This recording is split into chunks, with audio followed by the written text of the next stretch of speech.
this would be a good time for you to be quiet.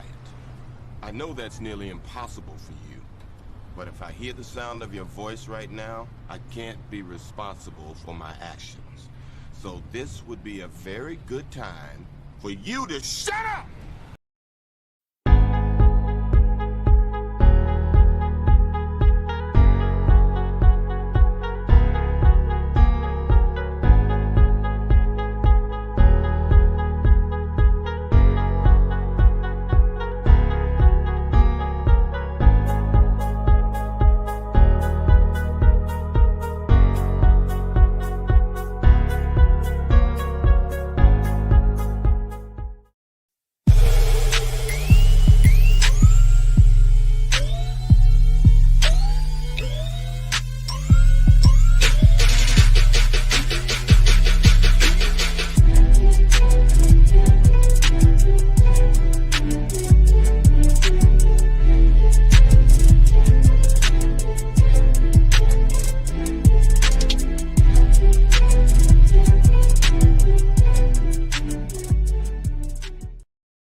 What's up, Fantasy Champions?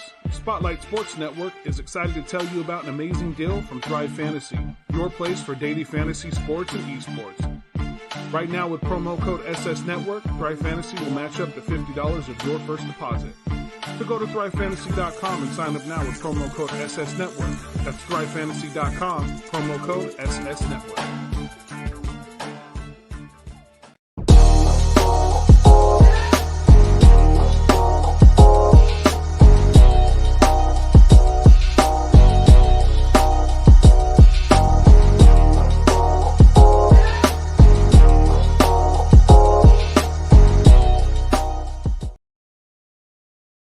Do you like the Oakland A's? Are you a fan of the Golden Knights? Do you love the Los Angeles Chargers? Well then, my friend, you're in the right place. This is the Snake Sports Talk Show with your host, Jake the Snake Silva, brought to you by the Spotlight Sports Network.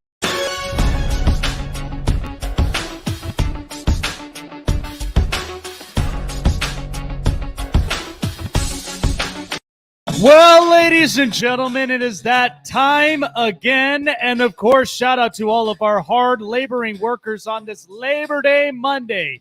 This is the Snake Sports Talk Show, wherever and however you may be watching and listening. Jake the Snake Silva here. We are live in the 702 on Facebook, YouTube, Twitter, Twitch, and of course you can follow me on Instagram, all the social media platforms. Hope all of you guys have enjoyed this Labor Day weekend. I know I am. Just resting up and everything else. And of course, being here with all of you guys as we've got a jam-packed show on a Monday night.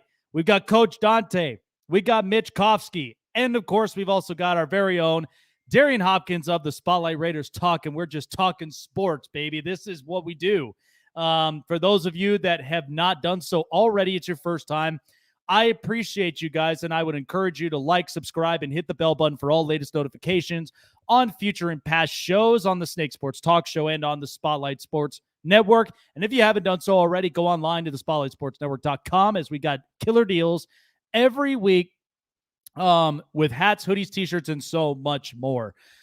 NFL season's right there, folks. I'm excited for Thursday night between Dallas and Tampa, as the new 2021 season is finally underway, and we can't wait any longer. So I am excited for what this year is going to bring. So let me start off with this, because there is so much that we've looked at all throughout the NFL's preseason and what this season's going to bring. So we know exactly all of our teams that made the playoffs last season. And we're also anticipating the teams who didn't make the playoffs last season to make the playoffs. And the AFC, it's easy to really predict it. You know Kansas City's going to win the division. I feel like Cleveland may win the North. The Colts, might end up winning the South. It'll be kind of neck and neck between them and Tennessee, and then you have the Buffalo Bills reigning the East. But the two wild card spots are the toughest to predict because that's where you've got your Baltimores. That's where you've got your Chargers. That's where you've got Tennessee. There are a couple of teams, and also Miami and New England. But there's only one team that I really, truly have a lot of questions about. And that's the Las Vegas Raiders. Last season, okay, in the first 9 games, they went 6-3. And they were the talk of the league. John Gruden, I believe it was his 3rd year of the contract. He got a lot of different pieces. Derek Carr was also somebody who was efficient when it came to the pass game. Completed 70% of his throws, threw for over 4,000 yards, and there was really no problems to it. And had weapons like Nelson Aguilar, Darren Waller, and had a run game with Josh Jacobs.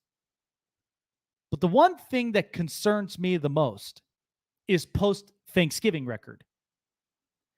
Right now, from what I'm being told, Mike Mayock is the only person on the hot seat and not John Gruden. Kind of questions me about that. Because John Gruden, as we know, from in the last couple of years, he's been coaching from Tampa Bay to the Raiders and so on and so forth. He's not had a really good winning record when it comes to post-Thanksgiving. In fact, that's where the tires blow off. So even if this team started at 6-3, last year they were like 2-5 post-Thanksgiving. The last thing you needed to do was to slow down. And especially when it becomes teams are stacking up, teams are fighting for wild card positions, not really the best time to be in a slump. And it was interesting because the way that people started to doubt Derek Carr, people started to doubt the defense, which I do agree. The defense with Paul Gunner was not the best. There was not a whole lot of pressure when it came to the pass rushes. There was not a whole lot of coverage, and Trayvon Mullen got burnt multiple times. So by the tail end of the season, they got beat. They got beat by Miami. They got beat by the Chargers the second time they faced each other. And they were very, very close to losing against the Jets. So this team right now is on the hot seat. John Gruden and Mike Mayock both are. Mike Mayock put out a statement this past week that the Raiders, their one goal is to make the playoffs. Well, you know what, though? That's a lot of pressure. That's a lot of pressure because now you have a new defensive coordinator in Gus Bradley, who I do like, but I also have some tendencies. But then you still have Derek Carr. Now the question is, who is Derek Carr's favorite receiver outside of Darren Waller? Because Henry Ruggs was quiet all throughout his rookie season. And on top of that, not a whole lot of targets with Bryan Edwards. And there were only times in the red zone that you could rely on Hunter Renfrow. I would want to believe that the Raiders can be a very intimidating team to get into the postseason. I really, really do. But when it comes to questions like that, and when it comes to performances by second half of games, and not to mention in the tail ends of the season, because it's not always about how you start in a season. It's always about how you finish. Look at some of the teams that didn't even have the best records yet impressed us by the next season. The Dolphins, in the last 6 games they played, they won them out. By the time this past year, they had a really good record, but missed the playoffs because that was the questions between Ryan Fitzpatrick and Tua. Then you had the Giants, who last year, they were on a rocky start, but then eventually won 5 games late in the season. And there's a lot of positive upsides, but the question is it go time for Daniel Jones? Which I'm hoping it is. So for the Raiders, they'll start 6-3. But you know what's funny is John Gruden, after 6-3 starts, is 0-3 with no playoff appearances. And these are, out of all the teams, dating back from the time that he was in Tampa to where he is now with the Raiders. Kind of gives you a lot of questions. I mean, a 10-year, $100 million contract, the last thing you need is to pay a coach that much, who's honestly one of the best sales guys that you could think of in the business. He's a guy that sells you on an idea. But ultimately, when it comes to the productions, that's questionable after Thanksgiving. I like what the Raiders did put in place. But you know what my questions are? How good is the offensive line after it just got reshaped after Rodney Hudson got traded? My other question is Gus Bradley truly the answer? And is the defensive core healthy? So there are so many question marks to this Raiders team that I truly want to believe they can be an intimidating team. But you have to think, it's not always about how you start. It's always about how you finish within the season. And quite frankly, I hate to say this, and I hate to burst a lot of Raider Nation's bubble, but I don't think they're going to be a playoff contender.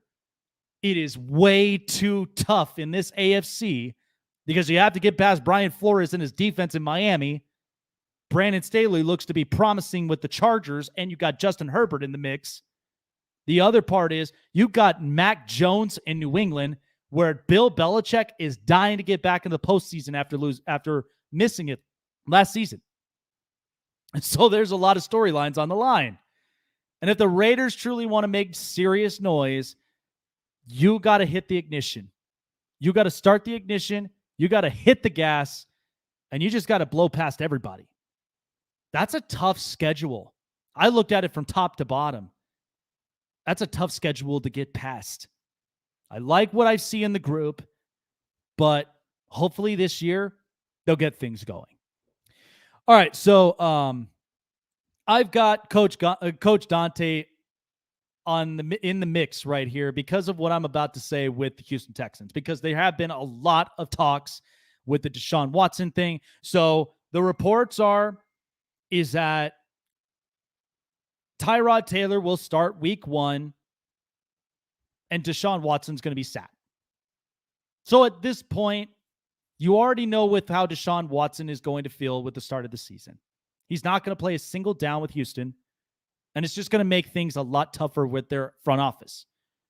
But again, you knew what was going to happen the second the news and everything broke out. DeAndre Hopkins trade. J.J. Watt out. Brian Cushing out. And not a healthy offensive line outside of Laramie Tunsil. You couldn't give Deshaun Watson what he wanted. This is ultimately the curse right now for Houston. And Houston has gone through so many other quarterbacks. David Carr, Matt Schaub, Sage Rosenfels, TJ Yates, until they finally got Deshaun Watson, which I was very happy and excited for Houston because it was a new age, it was a new group, and they were going to be better. But sometimes it always ends up the same way. What happens behind closed doors with the front office and with the general manager? But the problem of it is, and we've seen this now with several different coaches and with different staff members, think about it this way. You're in a company, you give someone that much power. The question on the back of your head should always be this: how are they really going to utilize that? Are they going to use it for themselves, or are they going to utilize to move and shift the pieces and actually make this company bigger and better than ever? Because we have seen a lot of companies close down over the years, and we've seen a bunch of companies that have thrived. Think about it this way. Amazon is one of the top best companies in America with Jeff Bezos, all because he's a mover and shaker. You think of a lot of other big time companies like Netflix.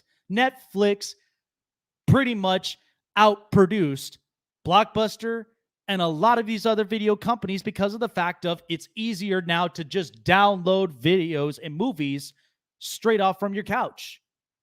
So that's all part of innovation. Houston's not really innovative for whatever reason. And it's odd.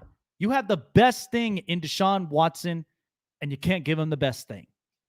And you let go of what Houston was keeping them in the mixes of the playoffs.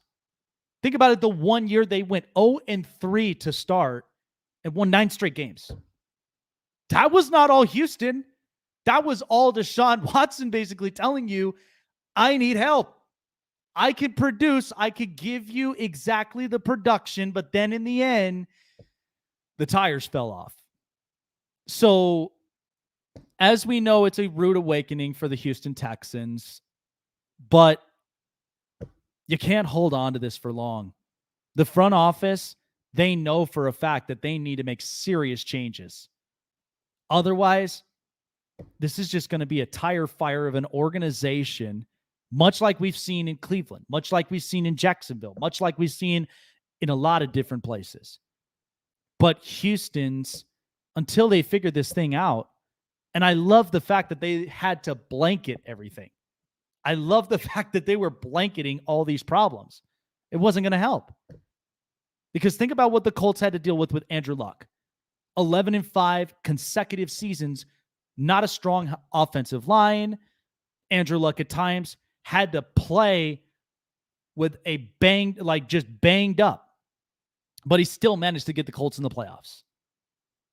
So ultimately, I hate to say this, but this is time to rip off the bandage, Houston.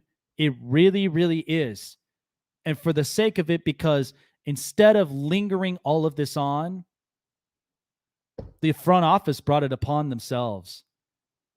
And I feel so bad for Houston fans that they have to witness this. They have to go through this. And for the diehard ones, they're understandable. They want better. They don't want worse. They want better.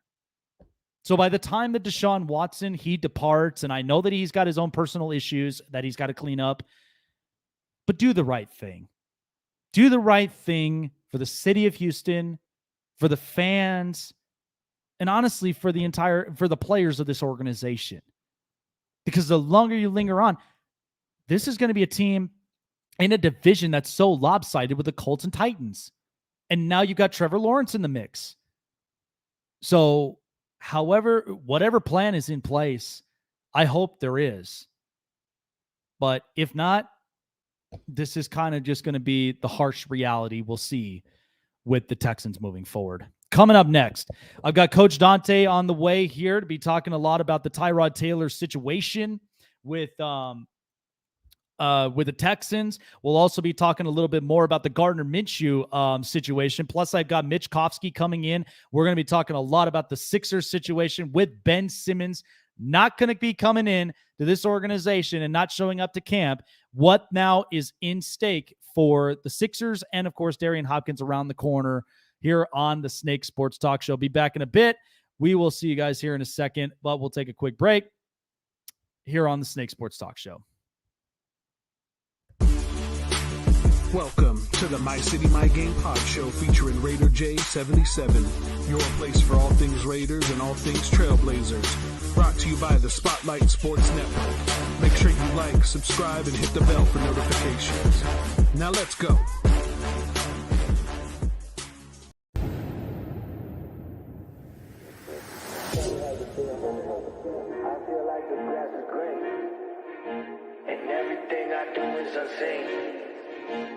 But I know that's just in my mind. I know everything is just in my mind. Do you really want to be famous? Do you really want to be a superstar? Do you really want to get dangerous? Do you even know where the groupies are? Bitches out here be... Welcome to Hammer's house.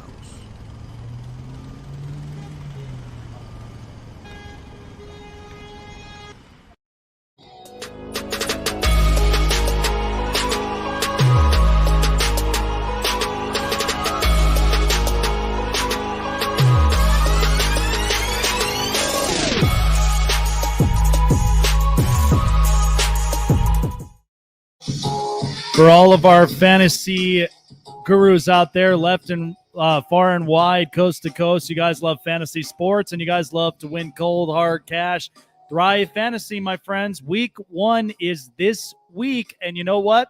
There's a huge promotion going on in place where if you get in now and sign yourselves up using promo code SS Network, put in your $20 deposit, it will match to $50 in your first play. And we've got pool plays reloaded every single week. This week, you could be winning up to $100,000 in pool play for this week 1 because it's a complete extravaganza for the NFL season. We're all super excited about it. I know I am. So definitely get on to thrivefantasy.com. Use promo code SS Network. So like we mentioned before about the Houston Texans, Tyrod Taylor is officially the week 1 starter. And so there's a lot of question marks regarding to Deshaun Watson, and there is nobody better that can explain it to me than Coach Dante, diehard Houston Texan fan, who is joining me here on the Snake Sports Talk Show via the Global Satellite Network presented by StreamYard. So it is official, Dante, Tyrod Taylor's week 1 starter. What now does this mean? Is there finally going to be a trade in place? How exactly is this really going to pan out for the Texans front office? Like I say, I got to give a shout out for you bringing me back on the show again for the last time we talked. I got to thank you. Got to shout out to my boy Money Mitch, man, for joining the team. Look like he not gonna be able to sleep well because Ben Simmons is still in the building. As long as he's still in the building, he's not gonna sleep well. But to answer your question, like I say, this could mean we're gonna trade Deshaun Watson. A trade is probably coming soon. But also this defines to me Tyrod Taylor's career a little bit to show that he's still a starter and a capable quarterback as well. He doesn't turn the ball over too much. He doesn't push the ball down the field, but he won't hurt you with turnovers. He's mobile, but at the same time, man, like I say, as Bill O'Brien, as the GM, the way he took his team down to the hinges, the worst thing you can ever do to Deshaun Watson is take a weapon away from him. That's what he did. I don't care if they had personal issues or anything. You got to find a way to make that work. Make that work between him and DeAndre Hopkins, and he didn't find a way to make it work. All the quarterbacks we went through, and this guy still produced. Sage Rosenfeld, Matt Sharp, Case Keenum, Brian Hoyer, Brock Osweiler, probably the worst quarterback I've ever seen in Houston. I'll say, man, it's just it means a trade coming soon, and it means Tyrod Taylor has a chance to revitalize his career a little bit. Yeah, I mean, that's, and that's what I think about with Tyrod Taylor. I mean, one, it's so tough because of the fact of this just happened last season, just completely out of nowhere. And, and of course, it's a tougher situation. The fact that the medical staff made a huge mistake with that. But, of course, at the end, it was very tough to then sit a high talent like Justin Herbert, who had been putting up the numbers, rookie of the year. So my biggest thing is about Tyrod Taylor, knowing exactly the type of quarterback he is, because I mentioned it before. He's completed 61% of his throws. He's a guy that doesn't like to make a whole lot of mistakes. Yeah. But my concern about this is they really are trying their absolute best to making sure, one, he stays healthy, and one, he's not in a lot of pressurized situations where he's got to run majority of the time. How do you think this offense is going to flow with Tyrod Taylor and, of course, utilizing all the weapons in front of him? I mean, like I say, we're just going to have to see week 1 I don't know how this offense is going to play. Just by seeing Tyrod Taylor throughout his career, his best season was in Buffalo. And like I say, 14 touchdowns, I believe. It was 4 interceptions. His last season in Buffalo, which was pretty good. I believe that was on a winning note. So he shows flashes of not keep protecting the ball and not taking too many chances down the field. Nico Collins, I believe when I looked at the depth chart, he was second on the depth chart. And like I say, again, I don't know how this offense is going to play out. I believe we're going running. I don't know. I think Mark Ingram is the starting running back, and then it's Philip Lindsay. So David Johnson is the third string running back. Brevin Jordan is going to get some playing time. You got Jordan Akins out there at the tight end position that you're looking at. And also, you cut Kiki QT, but you, like I say, Nico Collins shows flashes on the outside, and we're gonna really have to see how this team is gonna come down to week 1 in Jacksonville. How they play against Jacksonville, that will determine how pretty good, decent the Texans will be. Yeah, and and I think about just long term with with this organization and with this group, because there's a lot of work needing to be done. And at the same time, like, I would like to think there's a lot of potentiality, but the fact of the matter is that these offensive weapons, like the wide receiver position, was so questionable because there were guys that had an injury history, and like we mentioned with David Johnson, injury history, then eventually Arizona just cut him loose. But then comes into this Houston team where now you've got actually a really interesting yet a pretty decent trio between him, Philip Lindsay, and of course Mark Ingram. So do you kind of think they're going to be pretty solid running the football, especially with an offensive line that just has to do everything that they can to open up holes for their running backs? I think they're gonna. I think we're gonna have to rely on a run game a lot. The offensive line did get some good bodies a little bit, but they got kind of injured. Marcus Cannon from the New England Patriots, pretty solid. He won championships with the Patriots. You got one of the best linemen in Larry Tunsil. Outside of him, you really don't got nobody that can protect pretty much. So we're gonna have to rely on these running backs making some plays, breaking tackles out of the backfield, and you got a pretty good group of guys with Mark Ingram leading the way to get the job done. But like I say, everything is going to start with running the football, having a great running game, and that's how you open up guys like Nico Collins. That's how you open up guys down the field like Brandon Cooks, who had a great year last year. He has a 1,000-yard season every year when he doesn't have a concussion. When he doesn't have a concussion, he performs. So, like I say, this running game is going to be a big key to this team. I agree. I absolutely agree, and I hope that everything really does pan out well for this season, especially with the fact of just everything that's been happening in the last couple of months and gearing up for this season. So hopefully things will pan out the best way possible. Coach Dante joining me here on the Snake Sports Talk Show. So we talked about it the last time I had you on. Gardner Minshew is officially a Philadelphia Eagle, and we did talk about this. I thought Washington would have been a really, really good fit for him because of the fact of I'm questionable about Ryan Fitzpatrick. Same with Taylor Heineke. So apparently there's a lot of pressure now on Jalen Hurts in the quarterback position. He can't afford to make any kind of mistakes, let alone Nick Sirianni trying to make this thing work as a head coach.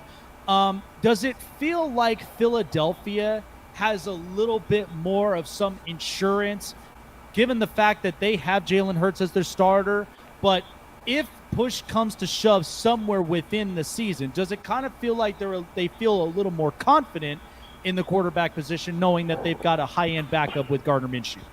Well, I'll say, if you feel confident in your quarterback, the Deshaun Watson name wouldn't keep coming up for trade rumors with Jalen Hurts. If you actually feel confident in the quarterback, that he's the quarterback of the future. But like I say again, this could be a make or break year for Jalen Hurts, the way everybody hyping him up. And like I said, I think he's gonna have a solid year. I think he's gonna be okay. But if he doesn't perform, people are gonna say you should have traded for Deshaun Watson. You should have made that deal, even though you don't know if this guy's gonna play football. But Gardner Minshew is actually, like I said, not a bad quarterback. 37 touchdowns, 11 interceptions. He showed flashes he can get the job done. Give him some capable wide receivers that can make plays. He also can scramble out of the pocket when he needs to do it. This guy can make some plays, and I believe that's a great insurance policy right there for the Philadelphia Eagles in case everything doesn't break right for Philadelphia. You got Gardner Minshew right there. They got a pretty decent arm, and that can make plays when you actually got some help, and when he actually don't have an offensive line that he don't have to run, that he don't have to run for his life against. So this is a very impressive pickup. Yeah, no, I absolutely agree. And, like I said, Gardner Minshew has had gists of being a really good, productive quarterback when the system actually works for him. I felt like Jacksonville, because they were coming into a situation where Blake Bortles, you kind of knew the reality of him. He wasn't really executing the right plays, so in comes Gardner Minshew, and then all of a sudden he's the hottest topic in the NFL. So I do agree that I think he is the best insurance policy that Jalen Hurts could ask for. And it's not to say that he could very much easily go after Jalen Hurts' job, but it's giving him the opportunity where if an injury does occur, he's got somebody right there up on the tail end that can execute the plays, kind of give Philadelphia a little bit more options to utilize. So at this point, because this is a make it or break it season for the Philadelphia Eagles, knowing that the competition with the Washington football team and Dallas as well, there's going to be a lot really on the line, and not to mention as well with defenses starting to, the defense themselves has to be a little bit better outside of Brandon Brooks and Fletcher Cox. So do we kind of see something brewing up where after this trade, they now need to start stepping up to where they're battling against teams like Washington and Dallas? Yeah, I mean, like I say, barring no injuries, that could be really no excuses for Philadelphia. This has to work. It started in week 1 because, like I say, I feel like Philadelphia needs to win this game. They need to somehow win this game. And it's going to come down to this defensive line getting pressure on Matt Ryan. Instead of, if they sit up there and let him sit in the pocket all day, it can be a long day. I don't care who you got at cornerback. If Matt Ryan gets comfortable in the pocket, it can be a long day. With Calvin Ridley out there, when Russell Gage, who had a pretty capable season, Kyle Pitts is going to definitely make plays out there. Their defense is not even good, but their offense can put points on the board. But Philadelphia have to make this work. You go out there, everybody been begging for a CB2 for the Philadelphia. Now you got Steven Nelson, who's I think basically he's pretty much a slot receiver, but that's the best corner. That was probably the best cornerback available in their eyes that they're saying. And then you got Harris. So this all has to work. This is a lot of pressure on Philadelphia. You're hearing a lot of 11 and 6s, 12 and 5s, but this has got to work for Philadelphia. And Jalen Hurts, it is pressure on this guy, man. This guy has to perform this year, man. Or like I say, again, you can find yourself getting Gardner Minshew in there early or getting the quarterback, man.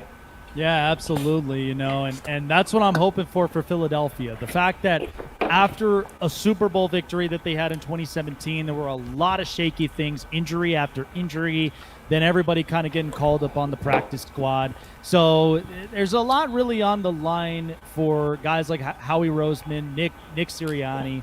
So I'm hoping things really do pan out and things start to work out really for the better. Real quick before I end up letting you go, because of course there have been resurfacing topics now about Miami and the Tua situation. And I know that, like, we spoke about it a couple times with Deshaun Watson being one destination that Miami's throwing in all the chips. So my only thing is Tua being into the mix. Let's focus on that first. Tua is in for Miami. They say he's a clear front row starter.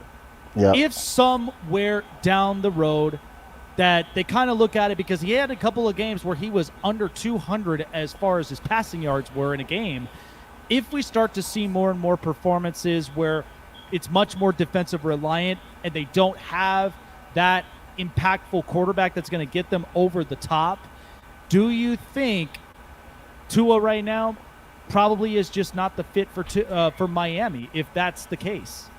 Like I said, if he's underperforming and the team started getting into defensive battles, I believe they're gonna find that out. They're gonna find that out sooner than probably later. Tua's still a young quarterback. He shows. I'll say again, last year he struggled pretty much, and he got benched for Ryan Fitzpatrick again. That was pretty bad. You must be really, really bad if you get benched for Ryan Fitzpatrick again after I think that was Brian. 5 times. Yes, because I remember they benched Ryan Fitzpatrick when they were 4-3. They were in the playoff. They were in the playoff picture. Tua comes in. he gets benched again for Ryan Fitzpatrick. All of a sudden, the team gets back hot again. But like I say again, I can see them making a move and throwing back in all the chips if he continues the struggle. If he don't show no signs of improvement, I can see them unleashing and trying to and get Deshaun Watson, because it's like I said again. There are a lot of teams. Washington is one quarterback away. You can say the Giants is a quarterback away, and you can say it depends on what happens in Miami to Tua. They are one quarterback away, and that would be a good reunition between Will Fuller and Deshaun Watson if Tua's ever to be a target. And God, can you imagine that mix with Will Fuller and Jalen Waddle? I mean, Oh it's yeah, going to be one that is just yeah, really going to be interesting, and I do think could put Miami right there upon the mix, where I do agree. I think yeah, the second they get Deshaun Watson, that feels like a playoff team to me, because the fact yeah, of just what he can do, what he brings to the table. They have the defense in place, and they've yeah. even got all of the offensive weapons. Now it's just, can the quarterback really produce it to these guys? And I guess the question is still left to be said, Still or left to be said. answered, and Yep. everything else by the time the season starts up. So really good talking with you, Coach All Dante. right, Really man. do appreciate you, man. I love stuff like this. But quick, give a shout out here for all of our fans where they can find you and find more and more of your content. And I know you're going to be getting geared up for this week 1 for the Houston Texans against Oh the yeah. Jacksonville Jaguars. So where can people find you? You can find me on Instagram at Coach Dante 31. You can find me on Twitter at Coach Dante 31. The same on Coach Dante on YouTube, and also on the Spotlight Sports Network with all my guys. Man, y'all definitely gonna find me on there, and y'all definitely will see me throughout the season. I just want to give a shout out to everybody, and Jake having me on the show for the second time again. And shout out to everybody, man. Shout out to Duran and all of them giving me this opportunity. And man, this is a great team. This is a great family. And shout out to Money Mitch for being a new member, man. And y'all will see me Thursday on the kickoff show. It's just been a blessing, man. So thank you for having me on, man. Absolutely, man. It's always a blessing to be having you a part of the team, and of course having you up on here. Hope you have Yes, a sir. great night, and I hope you had a great weekend as well. And good luck to Houston by next week, my friend. Yes, sir. We'll definitely be doing this again soon. Yes, sir.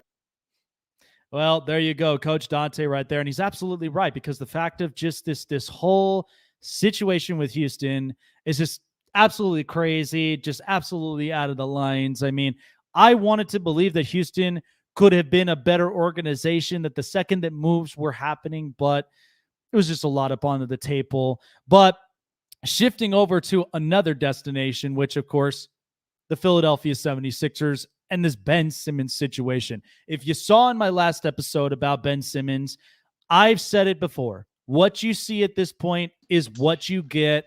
And that's where I think is kind of the tough portion right now, with where the Sixers are kind of setting themselves up for. And I've been searching high and low for somebody to, at the very least, explain to me about this whole situation, one that kind of has a little bit of a feel of what this organization is going to be going through. And we finally found one, and welcoming in here to the Spotlight Sports Network family. And so he is joining me now here via the Global Satellite Network, presented by StreamYard, Mitch Kofsky. So first and foremost, we want to thank you so much for being a part of this team and welcome you up onto a board. I'm very excited for more and more future shows, and of course more and more things to come here in the near future.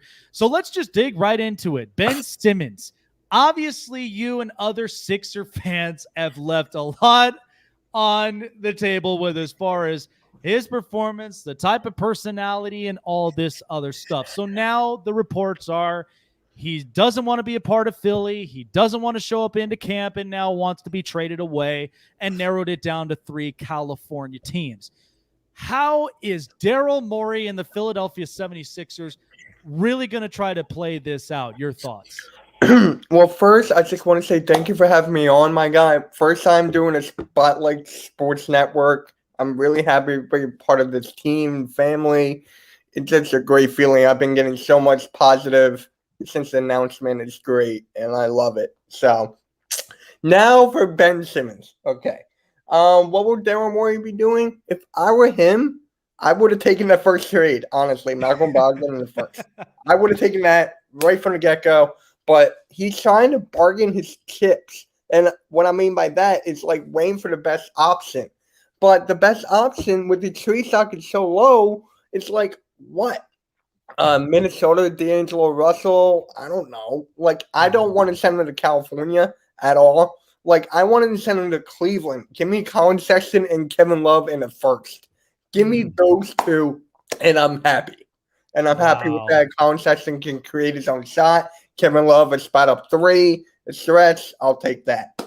Oh man, that's an interesting trade projection right there, And it's funny because me and of course my good friend Darian Hopkins on the Spotlight Raiders Talk, we've been talking about this in the past, even talking off the air, and we were kind of picking and choosing a little bit of some trade perspectives. And this is what I thought. This was my initial trade.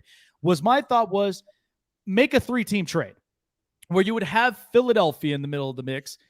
Obviously, with what's happening in Portland, and not to say it's highly that they could possibly acquire Damian Lillard. Maybe they might have something in the mix. But I thought of this: if they could go and get themselves a shooter like CJ McCollum first and foremost, because ultimately you needed to have a shooter. I think that was what was the biggest case in point with the Sixers, was they needed more shooters. They go and get Seth Curry. They go and get a couple of other young kids like Tyrese Maxey and a couple of others in the draft.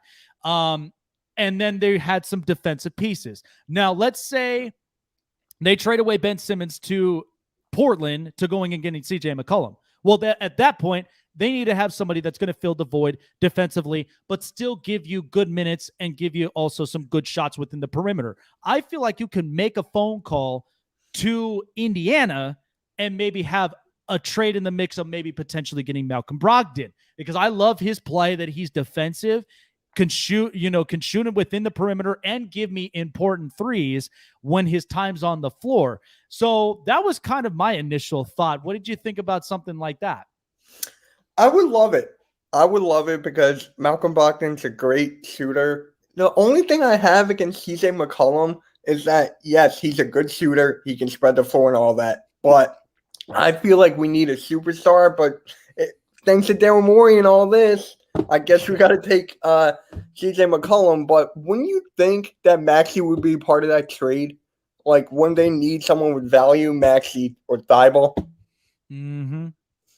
Yeah, I mean, they got to have somebody at least valuable that's going to, at the very least make something happen. But no, I totally agree. And this was the funny thing, and I want your thought on this, because initially there was a conversation at the time between JJ Redick and Jimmy Butler and a couple of others that were a part of the Sixers group. And they mentioned it in the podcast that in this locker room, there was no leadership. They kind of just were dealing with their own emotions on their own. And everybody was just kind of like, they were kind of on their own island. So I felt like, since, Ben Simmons being a part of this group, since, being drafted, there's just been everything that's been going downhill. Now, my hardest thing to say was the injury after the rookie seasons, because you had this happen with Markelle Fultz. You had this happen with Joel Embiid. And then, of course, with Ben Simmons, and the list goes on. And finally, there were guys like Tyrese Maxey and Matisse Thybulle that they came in and they were just filling themselves in.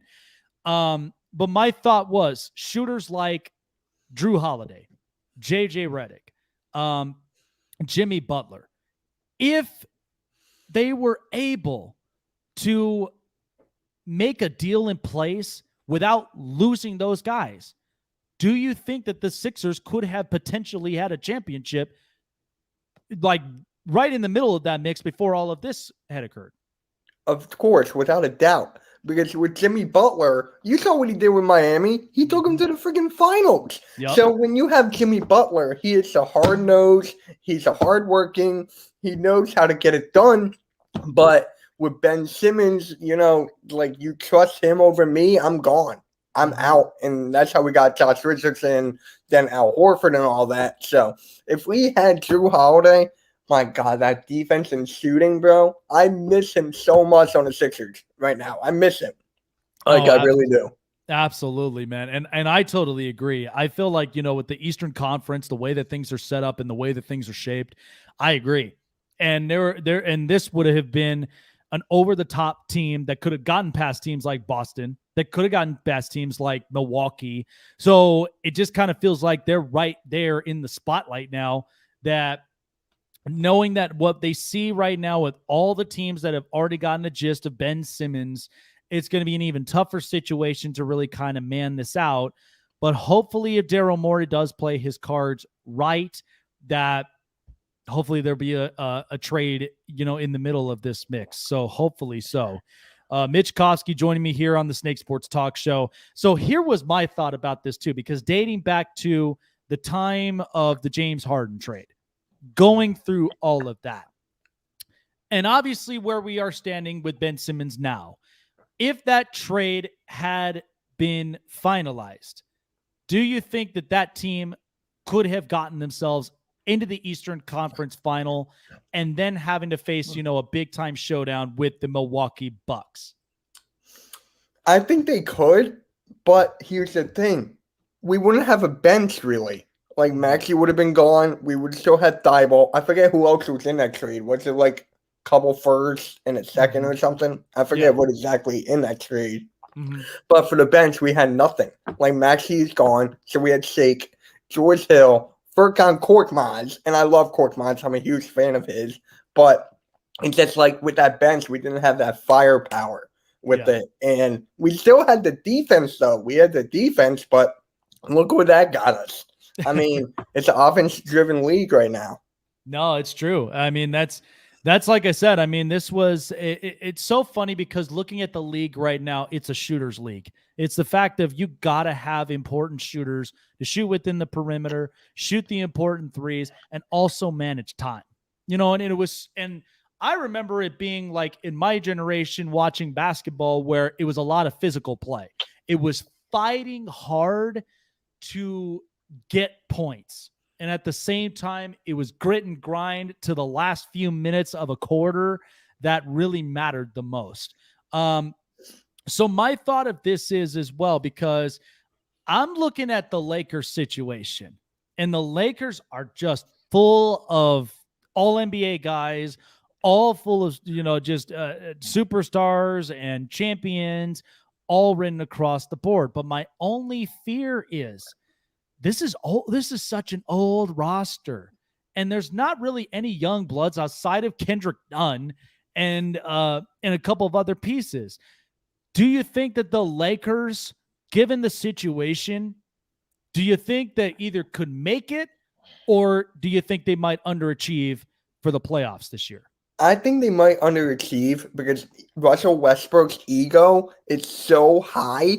And could LeBron James actually manage that and keep him like on a down low? But knowing Russ, he's a triple-double machine. Like, he has to get a triple-double. That's all he cares about because he doesn't have a ring. Mm-hmm. So knowing that, I don't think it's going to happen. And with Carmelo, I think his ego might get in the way as well because, that time in Denver, New York, he always wanted to take that last shot and be the hero. But obviously that would go to LeBron James and or Anthony Davis. So I don't think it will work out. But they have a lot of depth. They do. They have a shooter in Wayne Ellington. So we just got to wait and see. Yeah, we'll have to wait and see for sure. Mitch Kofsky joining me here on the Snake Sports Talk Show. So let's get into some Eagles things. So as I mentioned to Coach Dante just before bringing you on, so Gardner Minshew is officially an Eagle. Very much a very trustworthy and high-end backup.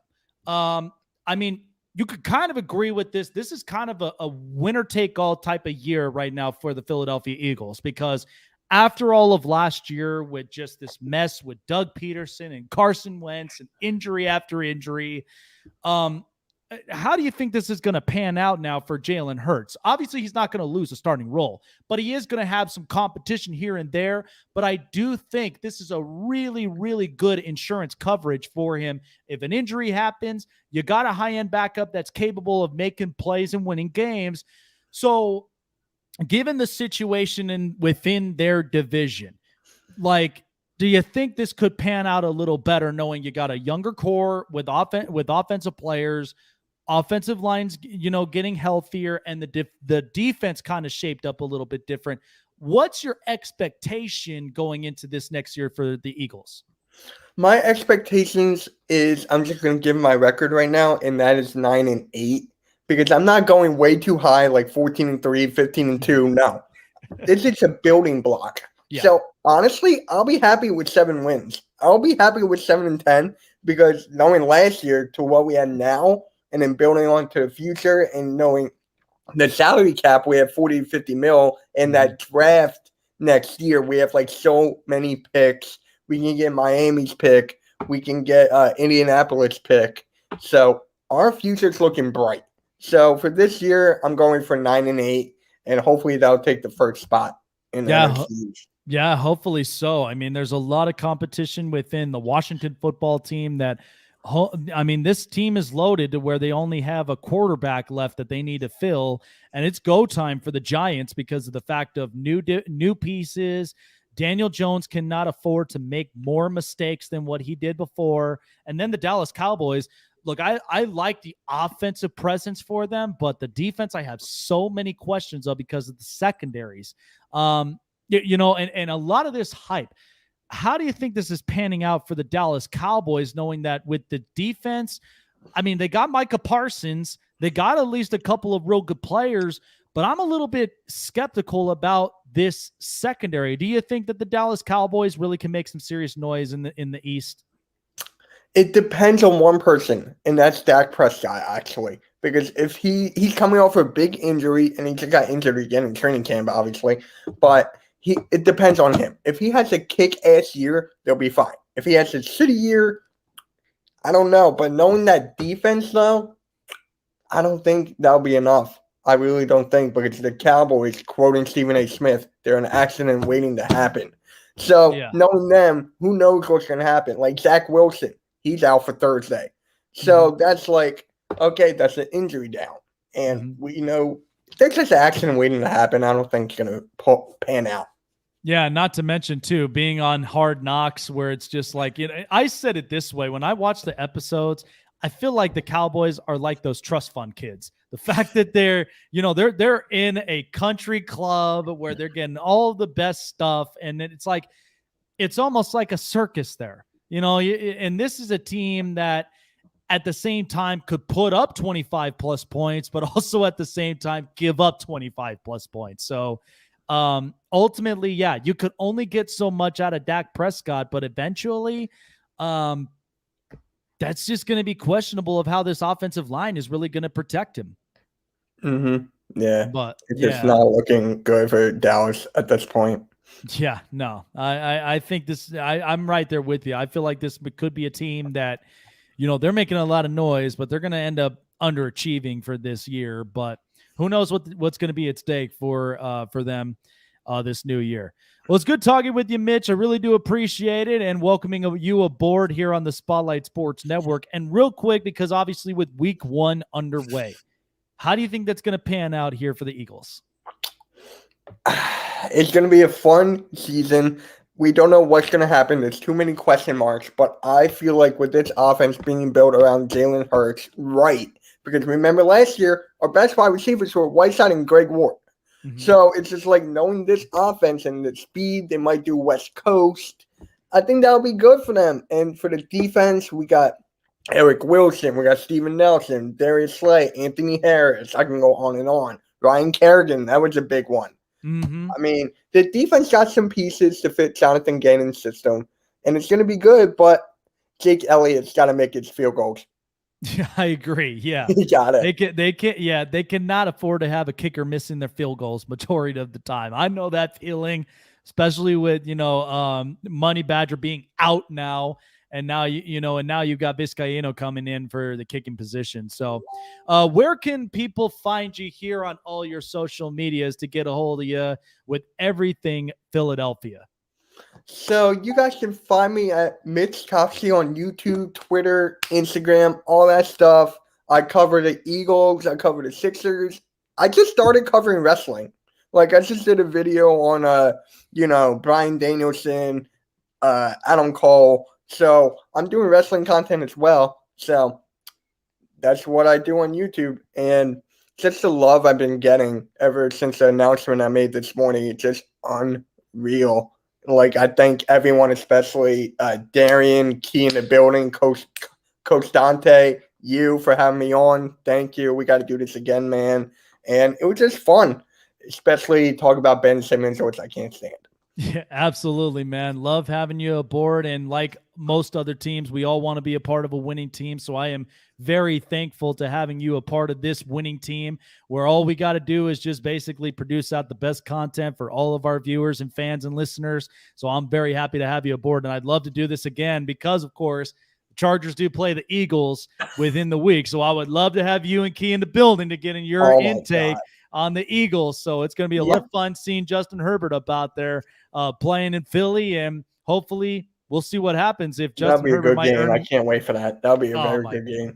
I'm marking it down, man. I can't wait. Hopefully Justin Herbert will win himself a Philly cheesesteak or something like that. It's good having you on here, Mitch. Take care of yourself. I hope you had a great weekend, and we will definitely do this again soon. Yeah, peace, man. See you guys. Thank you. See you later. Well, there you go. Mitch Kofsky there, as you said, brand new onto the Spotlight Sports Network that you can catch him on everything Philadelphia content. Especially, I'm very glad about this with the fact of getting, honestly, some personal insight with this Ben Simmons stuff. But, of course, we have also got somebody here as well that's on the line straight from Philly and absolutely loves his Sixers, loves his Raiders, but we're digging into a little bit of Raiders stuff. And joining me now on the Snake Sports Talk Show via the Global Satellite Network presented by StreamYard is the one and only Darian Hopkins of the Spotlight Raiders Talk. Well, first and foremost, I want to say it is very, very good to seeing you back in your best form, man, 110%, because we know you were kind of offline for a while, but I'm glad to have you back up 110% healthy. For those that didn't know, was obviously hit with the virus, but did not knock him down for long. So I'm glad to see you back up and making more content. So let's get down to the nitty gritty, man. You and I have been going back and forth with this whole Raiders thing, but I am from all this, from all the headlines, all I'm hearing is Mike Mayock is on the hot seat. How is it that John Gruden is not up on the hot seat? Because of the fact that you sign a contract, you're paying him this much amount of money, and you underachieved the last few years since he's been coaching this team. So I feel like right now it's go time for them. The fact that they're getting new pieces, the fact that they're, that this is a different shape of a team and a brand new defensive coordinator in Gus Bradley. What is at stake right now with the Raiders going into this next season? And knowing you got a big Monday night game here in Vegas against the Ravens, how is the tempo set for the Raiders moving into 2021? Well, first and foremost, I do want to thank you. Mind you, I am working in a group chat while I'm doing this, so I got the laptop here. I'm not even home, so internet is probably a bunch of BS with the internet. But hey, I'm here. Being COVID, being in the hospital for 10 days, and now able to get back on my feet and do the content that I do. Thank you for having me. I really do appreciate it. But this is my thing with the Las Vegas Raiders, right? I just don't feel like Mike Mayock is on the hot seat. I think John Gruden's on the hot seat. But the reason why Mike Mayock is on the hot seat is because of the business moves. Of the business move. It's not what the actual record on the act. It's the product that he puts out is what making him putting him on the hot seat. Now, you had the situation with Antonio Brown, and that didn't go too well. And then you had the Lynn Bowden Jr. trade. And then, we lost Tanner Muse today in a cut, and it just being question of what is going on with our linebacker core. I do like the way he drafts, but my only thing is, are they going to be here longevity? That makes me concerned as a Raiders fan. But I do like some of the moves that he did make. I mean, he does have pros and cons. He went out and got Casey Hayward. He went out and got KJ Wright. He went out and got Solomon Thomas. He went out and got Gerald McCoy, all on the defensive side of the ball. He brought in Keon Drake on the opposite side of the ball. So when he drafted Henry Ruggs, he drafted Brian Edwards, which one of those two haven't panned out yet due to a COVID year last year. So their rookie years was not at his best. But I feel like now with Yannick Ngakoue, I can't even forget about that. That was one of our biggest acquisitions in Yannick Ngakoue. Then we went out and we got Trayvon Merrick in the draft and got a few players there. So, a couple of years he did get Nick Wachowski and Corey Littleton in the year before. So he does have some pros and cons, but I just feel like both of them are on the hot seat. And the only reason, but the thing about it is that a lot of they are on a hot seat, but I don't want them to be on a hot seat, because if you look at the longevity of coaches that have been in the NFL, they had those bad years, and then they end up building those teams. So this is year 4 for John Gruden, but at the same time, they go say, "Oh, John Gruden went from 4-12 to 7-9 to 8-8." Understanding they are proven years. I mean, of course, the first 3 years of John Gruden, you're not going to really see that improvement. You have to, to rip the whole team apart just to build it back up. And I think that we kind of did that this offseason. Only reason why I say John Gruden's on the hot seat because of his play calling, his conservativeness as a play caller. So that's the only reason why I say Gruden's on the hot seat. And some acquisitions on Mike Mayock is the reason why he's probably on a hot seat. But me, I feel like if Mike Mayock's on a hot seat, then Gruden should be there too. Even though John Gruden is getting that $100 million, even that he stated that if he gets fired, he's not going to take any of that money. That is in his contract. He don't have no parts of ownership of the Las Vegas Raiders. So please, for all them people that say that he got part ownership of the Las Vegas Raiders, just cut that out right now. Just cut that out, because he doesn't. Full ownership is Mark Davis. Yeah. No, I totally agree, and that was the one thing that I pointed out, because the fact of John Gruden started 6-3 last season, and then to be coming up in a terrible bad hump at 2-5. I mean, that's, and this is post Thanksgiving, and the last thing you want is, by the time Thanksgiving's over, this is go time for a lot of teams. And the fact that this has happened, in the 3 spurts in John Gruden's coaching career, that he had started out hot for teams, whether it was Tampa or the Raiders, and then all of a sudden started to underachieve. So if we see this kind of play again, I mean, you mentioned it before with the fact of just the conservative play calling, not to mention having a new defensive coordinator in Gus Bradley. How big of an impact is that really, having Gus Bradley now a part of this group, and with the acquisitions they have?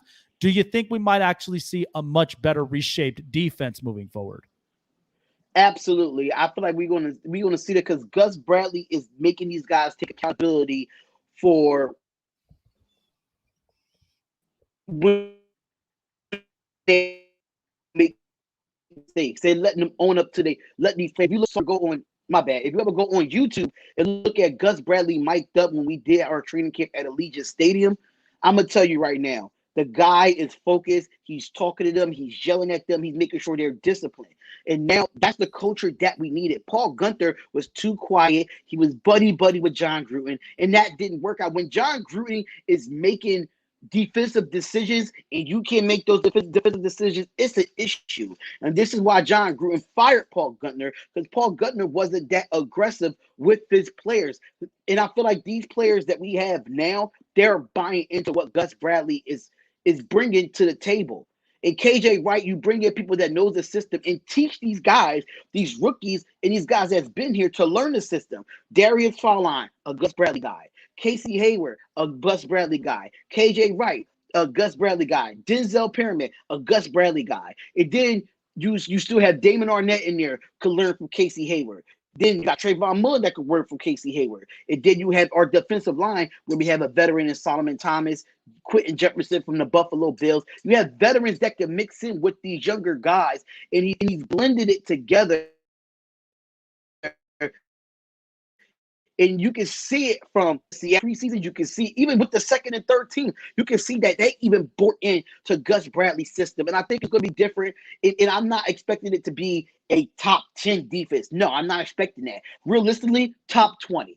I don't see us being in the bottom like we did the last couple of years. And even though that we started 6-3 and ended 2-5, that was on the defensive side of the ball. Yeah. If you want to be honest, because that offense averaged 30 points a game, and we was top 10 in the league in offense. Derek Carr and the offense did what they were supposed to do on the offense side of the ball. The defense could not get off the field, and we had to score damn near 30 points, and they gave up 30 points a game. So I think it's going to be a little bit different. I think we're going to be off the defense is going to be off the field a little bit more, and I trust that that if John Gruden can bring this offense a little bit more different. Now you got a Kenyon Drake, you got a Jalen Richard, and a Josh Jacobs. You got 2 running backs that could be receivers. So now you got more receivers outside of Willie Snead, Brian Edwards, Zay Jones, Waller. You got so many weapons on the offense side of the ball. You gotta make it a little bit more complex in today's league. So it's going to be a very interesting year for the Raiders.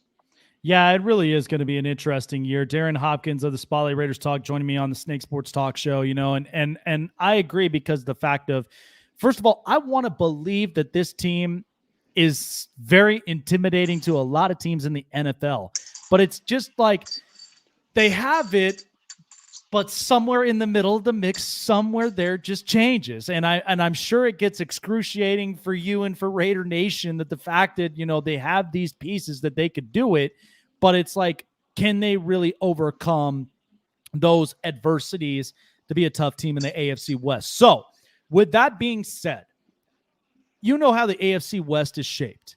The fact that both of them have their quarterbacks. Mm-hmm. Everyone's got defenses. Looking into, because honestly, Denver, their situation with their quarterbacks is all over the place. But thinking of facing off it twice a year with Patrick Mahomes and with Justin Herbert. Now, the only corner who has experience playing with them is Casey Hayward. How? And Trayvon Mullen. And Trayvon Mullen. And we've watched Trayvon Mullen several times get burnt by some of the, these deep ball throws that Justin Herbert was throwing last season. So how are the Raiders and what Gus Bradley has facing with Patrick Mahomes and with Justin Herbert, knowing that these are deep ball throwing guys? How exactly is the secondaries really going to shape up, especially now that you got Trayvon Moehrig, Trayvon Moehrig, and a couple of other really good pieces in the secondaries that's really going to shut down the pass games? Well, if you look at the last cut, if you look at that division, right? Yeah, we really was. I think we was the only team in that division that beat the Chiefs in the regular season, if I'm not mistaken.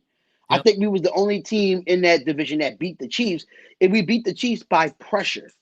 We got pressure on Patrick Mahomes, and that's what the Tampa Bay Buccaneers do. If anybody in this league knows, it's a copycat league. I understand they revamped their offensive line.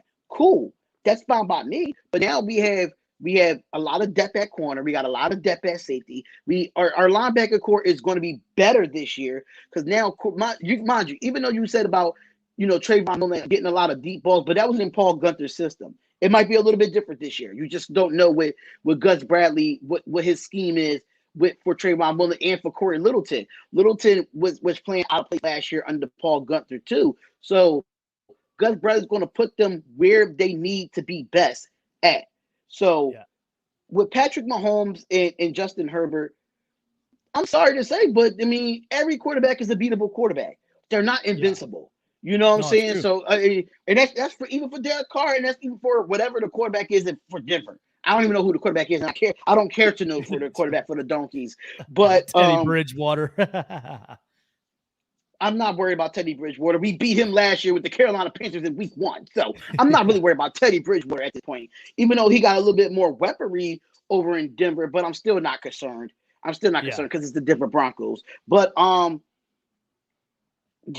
think it's going to be a challenge. It's going to be a challenge. And I feel like I think we could beat the Chiefs. We could beat the Chargers. I think we could split with everybody in the division besides the Denver Broncos. I think everybody can sweep the Broncos in this division, just in my opinion. But I think it's going to be like it's not like what it was last year. But if we could go on the road and beat the Chargers and beat the Chiefs like we did last year, I'll be confident with that. I don't see us sweeping nobody but the Broncos.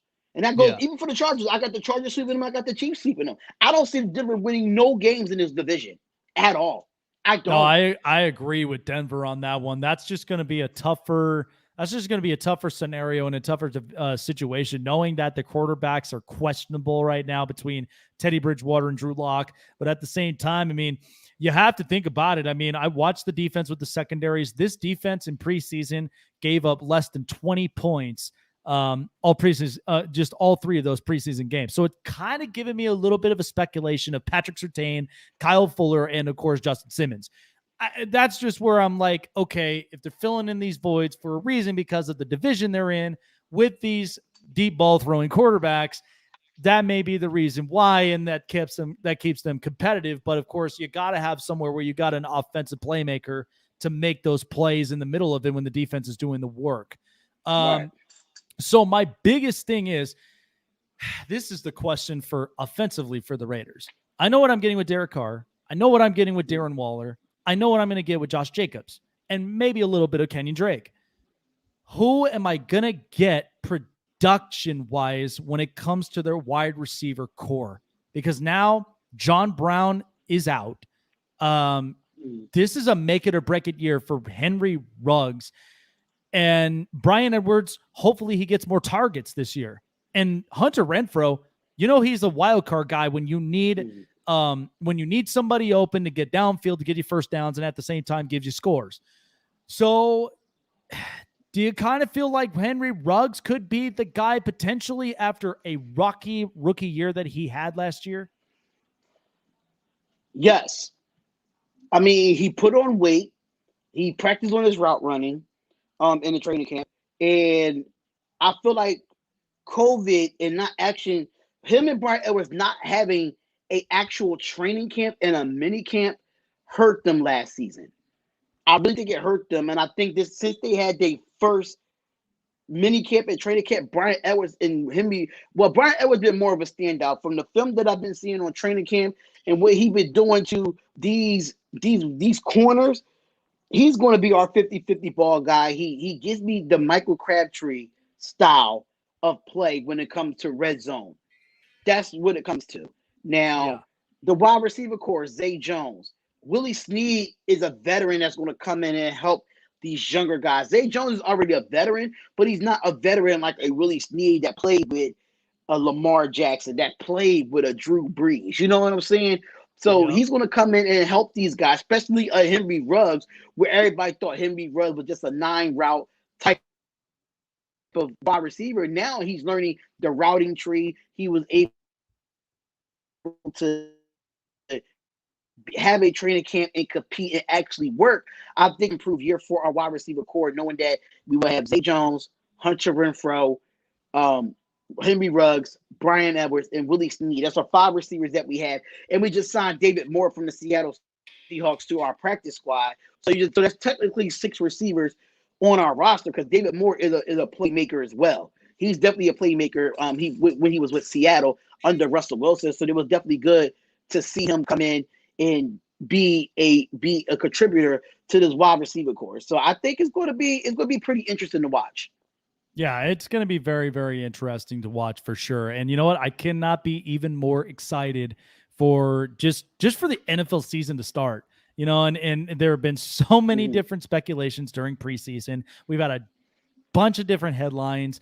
So at this point, they don't call it a Wild Wild West division for nothing. And this is where, a lot is on the line, especially for Kansas City and even for the Chargers themselves. So week 1 against the Baltimore Ravens. Now, I did see exactly some of the injury reports. Now, they still do have Gus Edwards that's going to be running the football. Now, the other part is, too, Rashad Bateman being hurt. This is tough for me because the fact of the matter is that I feel like this game, I said this before in 7,200 seconds, that if you played on the point spread, whatever it may be, taking the over on the point spread, I feel like it's going to be a 65-point game from here because of what we saw in the first year with the Raiders in Allegiant Stadium and what we saw against the Saints.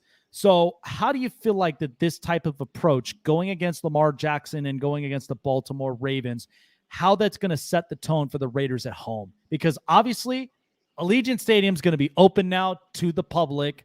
You're going to have fans. It's going to be quite a party for a lot of diehard Raider fans.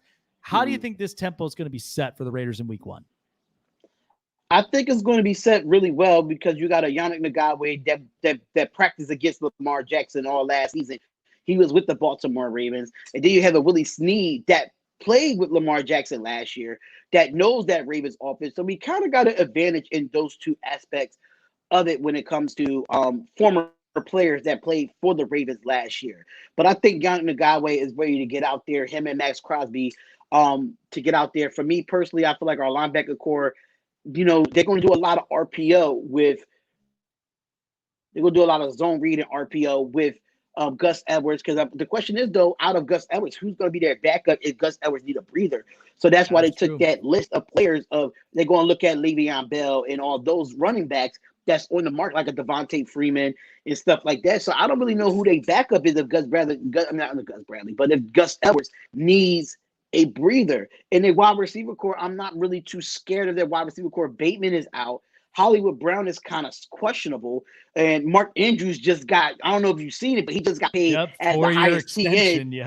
The highest paid tight end in the NFL, which I completely disagree with, in my opinion, because he's not even a top 5 tight end. But that's another story for another time. I just feel like I'm pretty confident. I know that injuries happens. That it happens with us. Our linebacker core. If you see our linebacker core, Jaden White, Nicholas Morrow, both of them are on IR. So it kind of sucks that it happens, but the Raiders have to take advantage of it. We have to take advantage of it, and if Lamar Jackson's going to run to the outside contain. If he's going to run the RPO, don't budge as a linebacker. You got to play that spy, whoever's in the middle of that linebacker core. And then KJ Wright, he can play that QB spot. So, and he still had one incredible year last year with the Seahawks. So, yeah, I think we had that advantage going in with the fans coming in and having Yannick and having Snead being there last year. But we just got to contain Lamar Jackson. If we can contain Lamar Jackson and stop him from throwing to the tight ends and throw to wide receivers that we don't even know about, we win this football game. Well, you know what, man? It's going to be a lot of pressure right now for the Raiders because it's go time at this point this year. So there's a lot of different questions, and hopefully the Raiders can answer all those questions that we've been asking all throughout this whole offseason and then the preseason. Mm-hmm. So hopefully best of luck to the Raiders moving forward. And real quickly, because of course we know, obviously with our fantasy football league, who's got the better chance of winning this year? Well, once you finish this show, we're doing the lottery picks. So I'm manually doing the lottery picks. I already got it set up. I just got to generate the draft order, and then I'm gonna call the group chat, and y'all gonna see y'all picks. But me, I don't know. I don't know, man. I'm gonna pick myself to get my throne back. But Key got the throne right now. Hammer's talking about acknowledge him. We're not acknowledging you, bro. Absolutely not. So, I'm gonna say myself as of right now. I think boss man, me, is definitely going to win the league. Oh man, listen, we'll find that answer out when the season starts up, man. But I feel like I could be bolting my way into the championship. I'm just saying. Ooh, Let's go. Talk that talk, Jake. Talk that talk. Well, it's always good talking with you, brother. Of course, here in the Spotlight Sports Network, and a lot of us here as family, man. Where can everybody end up finding you with all of your Raiders content and with so much more content you put up onto the table, man? So y'all can find me on YouTube at The Spotlight Raiders Talk. You can find me on Instagram at Spotlight Raiders Talk. And you can find me on Twitter at Spotlight RN Talk. So if it wasn't for Spotlight Sports Network, it wouldn't be a Spotlight Raiders Talk. I'm just being honest with you. So go subscribe to both channels. And the Snake Sports Talk Show. Let's get the Snake Sports Talk Show to 500 subscribers. Stop playing with us, y'all. Stop playing. Absolutely, man. Absolutely. We're trying to get to that cornerstone. And like I said before I end up ending this, because I'm going to be showing my good fans and everything else when we get to the 500 mark. But until then, it's been great talking with you, man. Always love collaborating with you. Good luck to your Raiders and everything up in week 1 and, of course, up on the future and ahead. And I can't wait for us to collaborate twice a year like we usually do on, oh, man, it's going to be so exciting. But have a great week, great night, and hope you had a great weekend as well. And let's see what week 1 brings on against the Raiders or against the Ravens here in Allegiant Stadium. Absolutely, brother. Absolutely. I'm ready for it. So thank you for having me on. Really do appreciate it. Absolutely, man. Take care of yourself, and we'll definitely talk to you and see you soon. All right, man. All right, take care. Well, there you go. Oh, man, it was a jammed-packed Monday night, folks. Absolutely loved it. But that's going to do it for me here tonight. We've had a lot of people. We've had Coach Dante. We've had Mitch Kofsky. We've had Darian Hopkins. It was just absolutely loaded. We're all together as a winning team, and we cannot wait any longer for the NFL season just to start up. But other than that, thank you guys so much for joining me here. But you know what? I got to get something here for you guys because this is exciting. This is exciting stuff.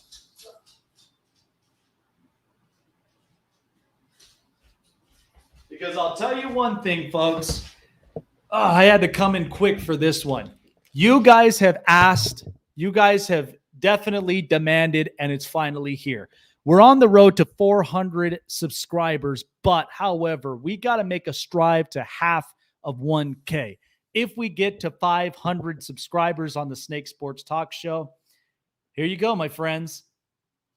The infamous one chip challenge is finally here up in front of me, but it's only until we get to 500 subscribers. And I promise you, this right here is really going to be the game changer by the time we get to 500. But until then, I'm saving my taste buds. I'm saving my spices. And of course, I'm also saving my colon as well until we get this thing going. But other than that, hope you guys have a great night. And I hope you guys have had a great Labor Day weekend. I certainly have just been chilling and everything else. And I will see you guys tomorrow.